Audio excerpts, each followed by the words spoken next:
जय हिंद दोस्तों। आज लगभग हर एक देश के पास सैटेलाइट है जो अंतरिक्ष पे तैनात है, जिससे लगभग वो सारे देश अपने देश के ऊपर नज़र रखता है और दूसरे देशों के ऊपर भी नज़र रख सकता है। वो ज़माना था जब इंटरनेट की सुविधा नहीं थी और आज 4G, 5G, 3G का ज़माना है, जहाँ पे लोग एक दूसरे के सामने नहीं होके भी एक दूसरे के सामने होते हैं, चाहे वो वीडियो कॉल से हो, चाहे वो साधारण नॉर्मल कॉल से हो। और ये सब पॉसिबल होता है सिर्फ सैटेलाइट की वजह से। और दोस्तों, आज जितनी सैटेलाइट है उतने उस ज़माने में नहीं होती थी। उस ज़माने में अगर कोई सैटेलाइट लॉन्च करता था तो माना जाता था कि वो शक्तिशाली देश है। लेकिन दोस्तों, आज हमारा देश इसरो जो है, इंडियन स्पेस रिसर्च ऑर्गेनाइजेशन, उन्होंने 100 से ज़्यादा सैटेलाइट एक साथ लॉन्च करके इतिहास रचा हुआ है। और एक ज़माना था जहाँ पे हमारा देश ही दूसरे देश की मदद से अपना पहला सैटेलाइट लॉन्च किया था। तो दोस्तों, आज इस वीडियो में हम लोग बात करेंगे हमारे देश का सबसे पहला सैटेलाइट जो सोवियत यूनियन की मदद से लॉन्च किया गया था, वो भी डील साइन करके। तो दोस्तों, आज इस वीडियो में हम बताएंगे आपको हमारे देश का पहला सैटेलाइट आर्यभट्टा के बारे में कि कैसे किन मुसीबतों से उस सैटेलाइट को लॉन्च किया गया था और क्या वो डील थी जो सोवियत यूनियन के द्वारा बनाई गई थी, जिसके बाद सोवियत यूनियन हमारे देश को मदद किया था अपना पहला भारतीय सैटेलाइट लॉन्च करने में।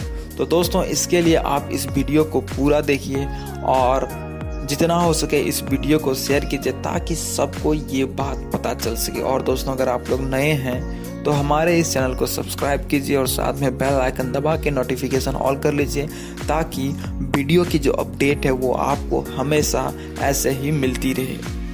आर्यभट्ट भारत का पहला सैटेलाइट है। इस उप सैटेलाइट का नाम भारत के महान खगोल शास्त्री के नाम पर रखा गया है।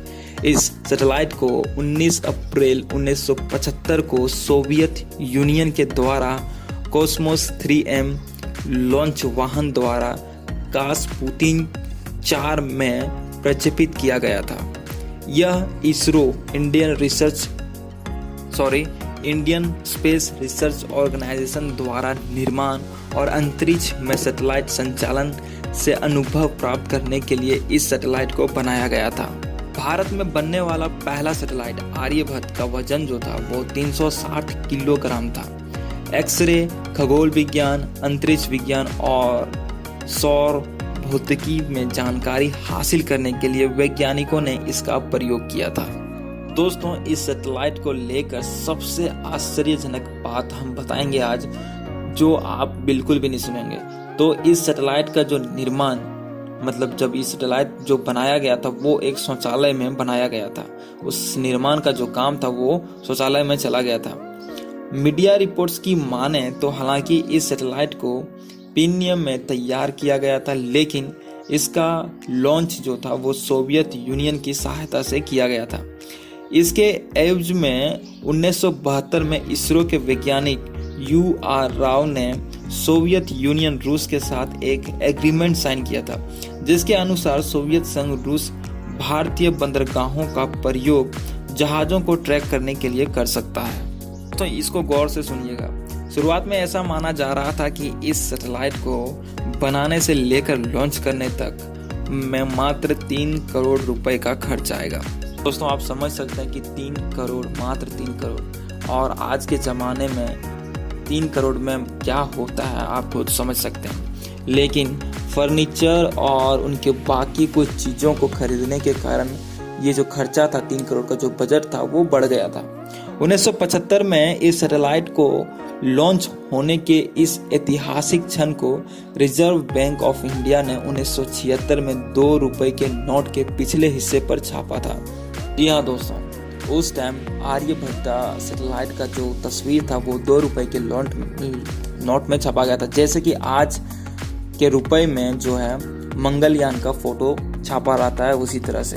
तो 1977 तक 2 रुपए के नोट पर जो था वो आर्यभट्टा सैटेलाइट की तस्वीर छापी गई थी। बाद में इसके डिज़ाइन में बदलाव किया गया। फिर 11 फरवरी 1992 में इस सैटेलाइट ने दोबारा पृथ्वी के वातावरण में प्रवेश किया, वापस वो पृथ्वी के अंदर आया। उसके बाद सैटेलाइट की जो विद्युत ऊर्जा प्रणाली में खामी के चलते इसका प्रयोग 4 दिन रुका रहा। कैसे, आइए जानते हैं। तो लॉन्चिंग से पहले ही अंतरिक्ष यान गिर गया था, जिसके कारण सैटेलाइट के इलेक्ट्रिकल पावर सिस्टम ने काम करना बंद कर दिया था। इसकी मरम्मत और लॉन्चिंग के लिए फिर से तैयार होने में 4 दिन का और समय लगा। आर्यभट्ट का वास्तविक डेटा टाइम ट्रांसमिशन रेट जो था वो 256 बाइट्स था पर सेकेंड। इसका अंतरिक्ष तापमान 0 से 40 डिग्री सेल्सियस तक ही रहता था। इससे इसरो की सिर्फ शुरुआत भर थी। इसके बाद इसने कभी पीछे मुड़कर नहीं देखा। इसरो आने वाले दशकों में सैकड़ों भारतीय और विदेशी सैटेलाइट को लॉन्च करेगा। अब यह अंतरिक्ष संगठन दुनिया के सबसे सम्मानित और प्रोफेशनल स्पेस में से एक बन चुका है। दोस्तों, ये बात बिल्कुल सही है, क्योंकि हाल ही में चंद्रयान 2 को लॉन्च करके बहुत बड़ा सफल प्राप्त किया था हमारा देश। हालांकि ये मिशन पूरे तरीके से सफल नहीं हुआ था, लेकिन सफल माना जाता है। अगर आप लोग को चंद्रयान 2 के बारे में जानकारी चाहिए तो हम डिस्क्रिप्शन में अपने दूसरे वीडियो का लिंक शेयर कर देंगे, आप जाके देख सकते हैं। तो उम्मीद करते हैं कि ये वीडियो आपको अच्छी लगी हो तो इस वीडियो को शेयर, जितना शेयर कीजिएगा उतना अच्छा होगा। धन्यवाद दोस्तों।